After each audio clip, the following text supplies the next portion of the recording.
자, 오늘은 부활주일입니다. 죄와 사망의 권세를 이기시고 예수님께서 부활하신 이러한 복된 날입니다. 자, 오늘 이 부활절을 맞이해서 하나님 앞에 예배드리는 우리 사랑하는 모든 성도님들에게 부활의 소망과 능력으로 충만한 이러한 복된 시간이 되시기를 주님의 이름으로 축원합니다. 자, 부활하신 예수님께서 이제 디베랴 호수에 있는 제자들에게 찾아오셨습니다. 자, 제자들을 찾아오신 예수님께서 제자들을 위해서 행하신 일이 무엇인가 우리가 같이 한번 오늘 살펴보려고 합니다. 첫 번째로는 부활하신 예수님이 제자들을 보고 계셨습니다. 자, 제자들이 이제 함께 모여 있을 때 베드로가 나는 이제 물고기 잡으러 갈 거야 이렇게 이야기를 합니다. 그랬더니 같이 있던 제자들이 그러면 나도 갈게 이래가지고 7명의 이런 제자들이요 이제 고기를 잡으러 갔습니다. 자, 베드로는 예수님이 부활하신 후에 이미 2번을 목도했습니다. 그러나 그는 지난날 예수님께서 붙잡히셔서 십자가에 못 박혀 돌아가시기 전에 예수님을 3번이나 부인하고 저주를 했습니다. 그 예수님을 부인하고 저주할 때 예수님의 눈과 자신의 눈이 마주쳤어요. 여러분, 베드로의 마음이 어떠했겠습니까? 예수님을 부인하고 저주하는데 고개를 돌려서 예수님을 볼 때 예수님의 눈하고 딱 마주쳤습니다. 아마 베드로는요 그 순간을 잊지 못했을 거예요. 그렇게 예수님을 사랑한다고 했음에도 불구하고 예수님을 저주하고 있는 자신의 모습, 부인하고 있는 자신의 모습을 보면서 여러분 얼마나 예수님께 죄송하고 미안했겠습니까? 그 이후로 베드로는요 늘 마음에 예수님에 대한 죄책감과 양심의 가책을 갖고 살았습니다. 그러면서 생각했죠. 나 같은 사람이 예수를 따른다는 게 얼마나 호황된 것인가. 나는 자격이 안 된다. 그러면서 자격지심에 빠졌을 것입니다. 그런 베드로가 차라리 예수 따르는 것보다 내 옛날 직업으로 돌아가는 게 낫지 않을까. 그래서 이제 고기를 잡으러 간 것입니다. 아마 고기 잡는 것이 자신에게 더 적합하다 이렇게 생각할 수도 있습니다. 아니면 이 고기잡이를 통해서 잠시라도 자신의 괴로움을 잊고 싶었을 것입니다. 자, 그는 고기 잡으러 배에 탔습니다. 나가서 고기를 잡습니다. 그런데 한 마리도 잡지 못해요. 얼마나 힘들었을까요? 고기라도 좀 잡히면 그 재미로 마음이 좀 뭔가 회복이 되고 그러는데 한 마리도 잡지를 못했습니다. 아마 이 밤은 더 깊은 절망감에 빠지는 이러한 밤이 되었을 것입니다. 자, 이처럼 절망의 자리, 실패의 자리, 이런 자리에 있을 때 여러분 그 자리에 누가 와 계셨습니까? 예수님이 와 계셨다는 것입니다. 4절 말씀을 보면 날이 새어갈 때에 예수께서 바닷가에 서셨으나 제자들이 예수인지를 알지 못하는지라 이렇게 말씀하고 있습니다. 지금 제자들은요 자신이 있는 곳에 그 가까이에 예수님이 와 계신다 하는 이것을 알지 못했습니다. 지금 제자들은 자신들의 무능력, 부족함을 느끼고 옛 직업으로 돌아갔습니다. 자신들의 연약함을 잊기 위해서 열심히 고기잡이를 했습니다. 어떻게 보면 의도적으로 예수님을 잊고자 했을 수도 있을 것입니다. 그럼에도 불구하고 예수님은 지금 그 자리에 오셔서 제자들을 보고 계셨다는 것입니다.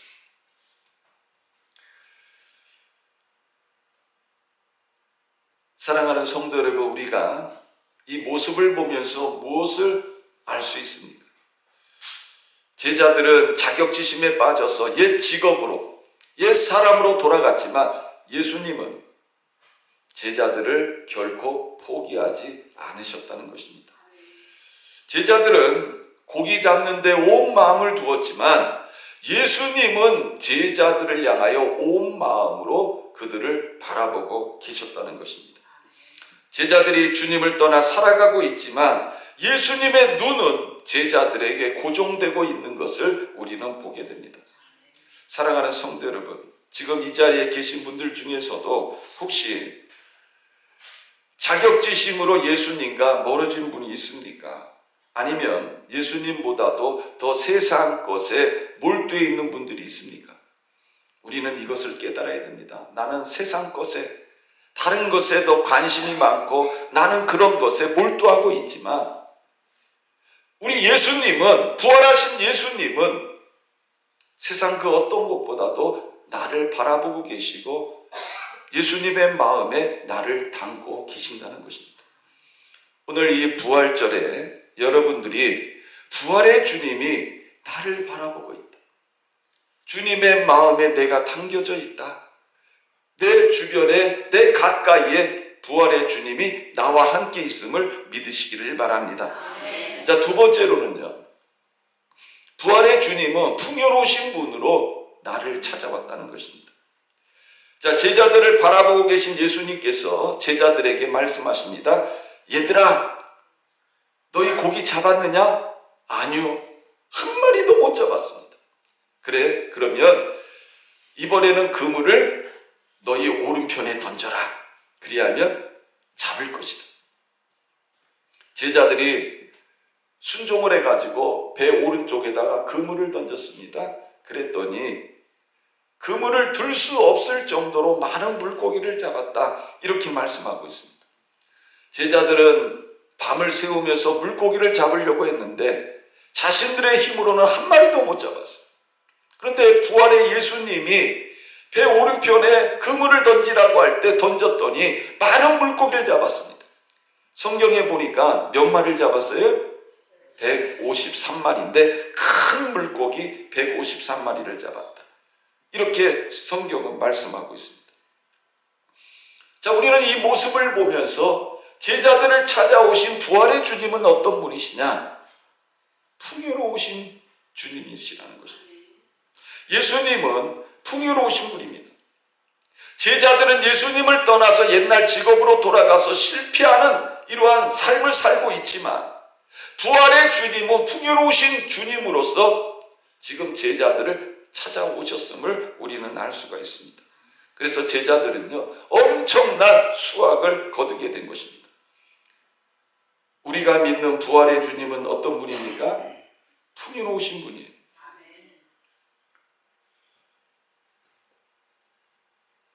제가 설교를 준비하면서 강림교회 최영순 집사님이라는 분이 간증한 내용을 제가 들었습니다. 자, 이분이 부산에서 사셨는데 남편이 큰 버스 운송 사업을 하다가 그만 부도가 나가지고 실패를 하고 서울로 이사를 왔습니다. 서울로 이사 와가지고 남편은 맨날 술만 먹는 거예요. 그러다 집을 나가버렸어요. 연락이 없어요. 얼마나 막막해. 슬하에 2남 3녀, 자식이 5명이나 되는데 남편은요, 나가버리고 이제 이 자식들을 혼자 힘으로 먹여 살려야 했습니다. 그런데 이 5 자녀들이 다 잘 컸어요. 첫째는 목사가 됐고 둘째는 의사가 됐습니다. 큰 딸은요, 목사 사모가 됐고 둘째 딸은 대기업의 상무가 됐어요. 또 셋째 딸은 미국에 유학 가가지고 이제 샌프란시스코의 한 신문사에서 일을 했습니다. 5 자녀가 다 성공했어요. 잘 자란 거예요. 그러니까 주변의 사람들이 이분에게 묻는 거예요. 어떻게 그렇게 혼자 몸으로 자식들을 잘 키웠습니까? 그랬더니 이 집사님이 이렇게 얘기를 합니다. 나는 한 것이 없어요. 그저 날마다 새벽에 하나님 앞에 나가서 하나님, 나는 남편도 없습니다. 남편도 도망갔습니다. 우리 애들은 아버지가 없습니다. 하나님이 맡아주셔서 아이들의 아버지가 되어주십시오. 그리고 저녁에 애 들어오면 아이들을 붙잡고 하나님이 축복해 주옵소서. 이렇게 한 것밖에 없습니다. 그런데 하나님께서 우리 아이들을 이렇게 길러주셨습니다. 이렇게 대답을 했습니다. 여러분, 우리가 믿는 하나님은 어떤 분이에요? 풍요로우신 분입니다. 여러분들이 이거를 기억하시길 바랍니다. 부활의 주님은 어떤 분이냐? 풍요로우신 분이라는 거예요. 요한복음 10장 10절에 내가 온 것은 생명을 얻게 하고 더 풍성히 얻게 하려는 것이라. 부활의 주님은 우리에게 풍성한 주님인 줄 믿으시길 바랍니다. 여러분들은 예수님이 얼마나 풍요로우신 분인가를 묵상해 보신 적이 있습니까? 이 자연 만물을 보면 이 자연 만물 속에 예수님의 풍요로움이 나타나 있어요. 우리는 다행히 시골에 살아가지고 여러분 아침에 되면 새들을 많이 보게 됩니다. 주변에서 뭐 지저귀는 새들의 소리를 듣게 돼요. 근데 여러분 그 주변의 새를 보세요. 우리가 잘 알고 있는 참새들을 한번 봐보세요. 참새가 먹을 것이 없어가지고 눈이 이렇게 팽한 거 본 적 있습니까? 예? 이마에 주름살이 돋고 눈이 충혈되고 피로에 찌든 새들을 본 적이 있어요? 아마 보신 적이 없을 거예요. 이 동네 사는 새들은요 참 풍요로운 것 같아요. 예수님은 늘 돈 문제로 인해서 고민하는 우리들에게 새를 통해서 말씀하십니다. 공중의 새를 보라. 심지도 않고 거두지도 않고 창고에 모아 들이지도 아니하되 너희 천부의 새를 보라. 천부께서 기르시나니 너희는 이것들보다 귀하지 아니하냐. 또 의복 때문에 고민하는 우리들에게 주님은 이렇게 말씀합니다. 또 너희가 어찌 의복을 위하여 염려하느냐. 들의 백합화가 어떻게 자라는가 생각하여 보라. 수고도 아니하고 길쌈도 아니하느니라. 그러나 내가 너희에게 말하오니 솔로몬의 모든 영광으로도 입은 것이 이 꽃 하나만 갖지 못하였느니라. 오늘 있다가 내일 아궁이에 던져지는 들풀도 하나님이 이렇게 입히시거든 하물며 너일까 보자 믿음이 적은 자들아. 그러므로 염려하여 이르기를 무엇을 먹을까 무엇을 마실까 무엇을 입을까 하지 말라. 이는 다 이방인들이 구하는 것이라. 여러분 여기서 이방인들이 누구예요? 하나님 모르는 사람들이에요. 하나님 모르는 사람들. 하나님을 모르는 사람들은 이렇게 살아요. 너희 천부께서 이 모든 것이 너희에게 있어야 할 줄을 아시느니라. 너희는 먼저 그의 나라와 그의 의를 구하라. 그리하면 이 모든 것을 너희에게 더하시리라.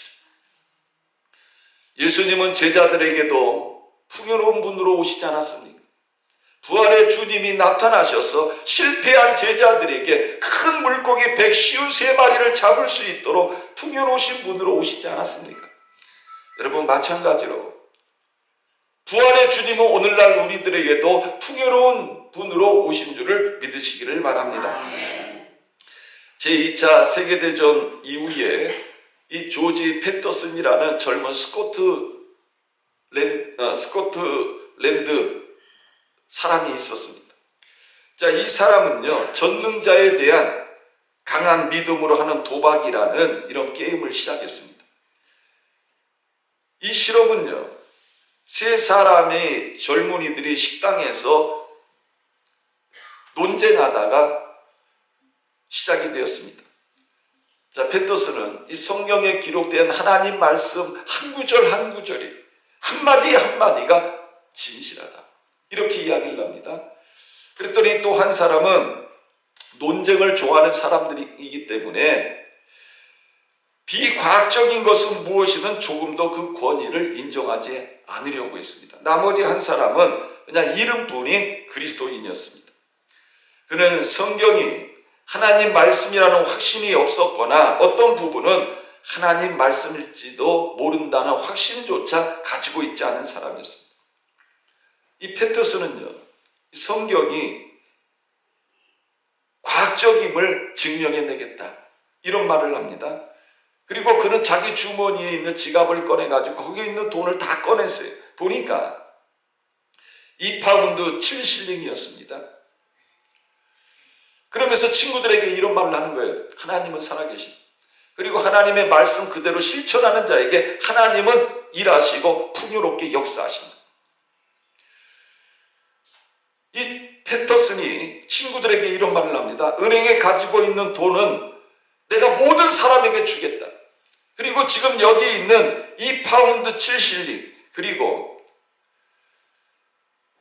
내가 월급 받은 1개월치의 이 월급, 이거를 가지고 이제 내가 곧 의료 선교를 준비를 해야 되는데, 그러기 위해서는 의학 공부를 해야 되는데, 내가 가지고 있는 모든 건 다 다른 사람한테 주고 요거만 가지고 하나님이 나에게 어떻게 일하시고 역사하시는지 내가 증명하겠다.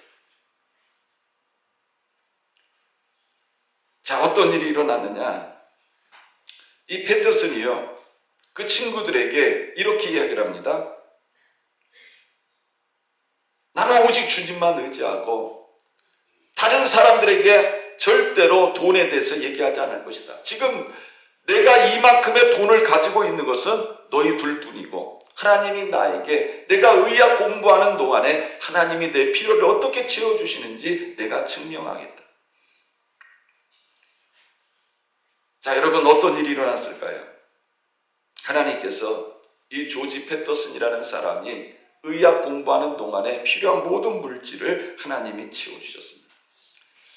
하나님은 사람들을 통해서 필요한 돈을 보내주셨는데, 그 돈을 주는 사람들이 이런 말을 해요. 하나님께서 이 돈을 당신에게 주라고 하셨습니다. 하나님이 이 돈을 당신에게 보내라고 하셨습니다. 하나님이 주시는 돈이라 생각하고 받으십시오. 여러분, 우리가 믿는 하나님은 빈곤한 하나님이 아닙니다. 우리가 믿는 하나님은 풍요로우신 분입니다. 여러분, 이 부활의 날에 나타나신 이 예수님도 제자들에게 어떤 분으로 나타나셨습니까? 풍요로우신 분으로 나타나셨습니다. 우리가 이 부활의 날에, 여러분, 내가 믿는 예수님은 어떤 분이냐? 여러분, 풍요로운 분인 줄 믿으시길 바랍니다. 자, 세 번째로 부활하신 예수님은 베드로를 회복시키십니다. 자, 부활하신 예수님이 베드로를 찾아오신 목적이 무엇일까요? 그것은 베드로를 회복시키기 위함이었습니다. 자, 베드로의 모습을 우리가 한번 생각해 봅시다. 자, 베드로는요, 자격지심으로 고기를 잡으러 간 거예요. 내가 예수님을 3번이나 부인했어.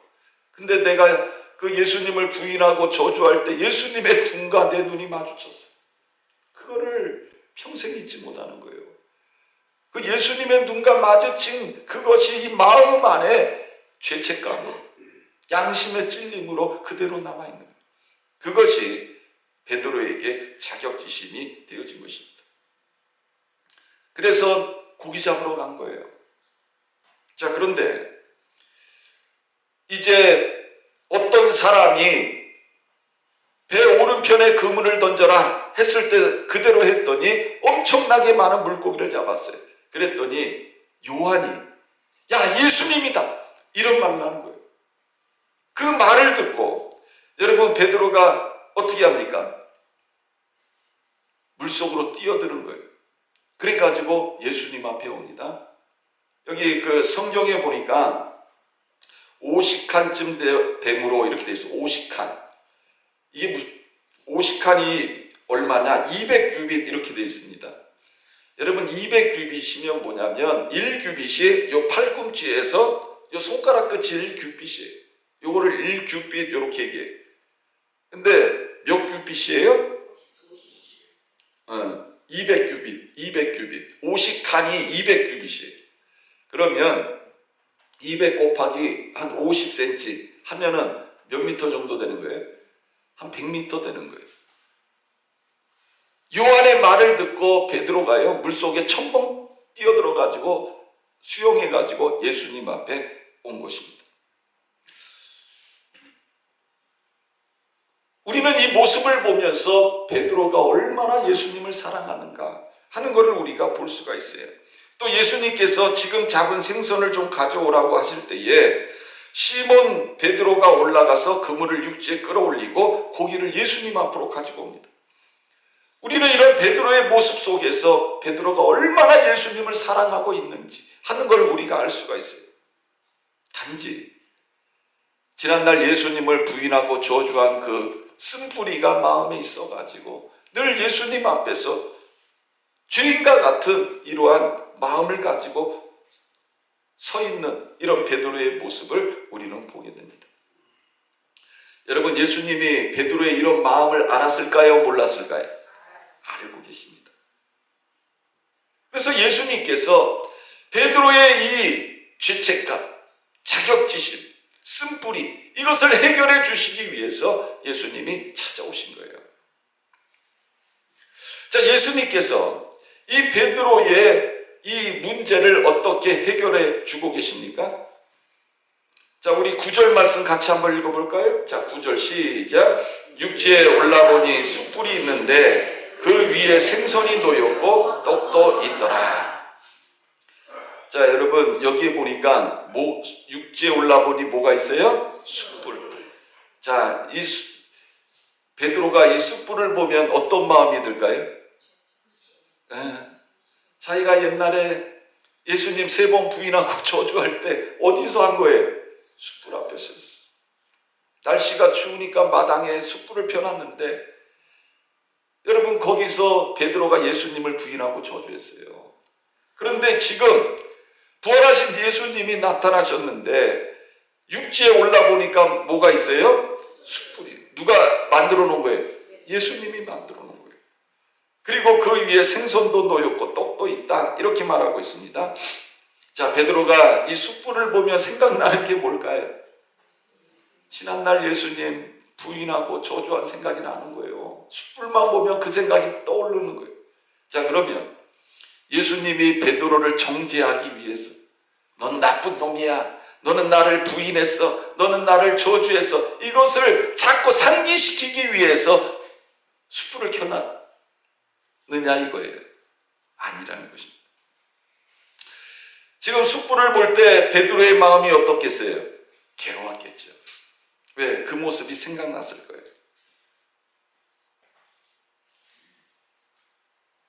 그런데 예수님께서는요, 그 숯불 위에다가 생선도 굽고 떡도 준비하시고 기다리고 계십니다.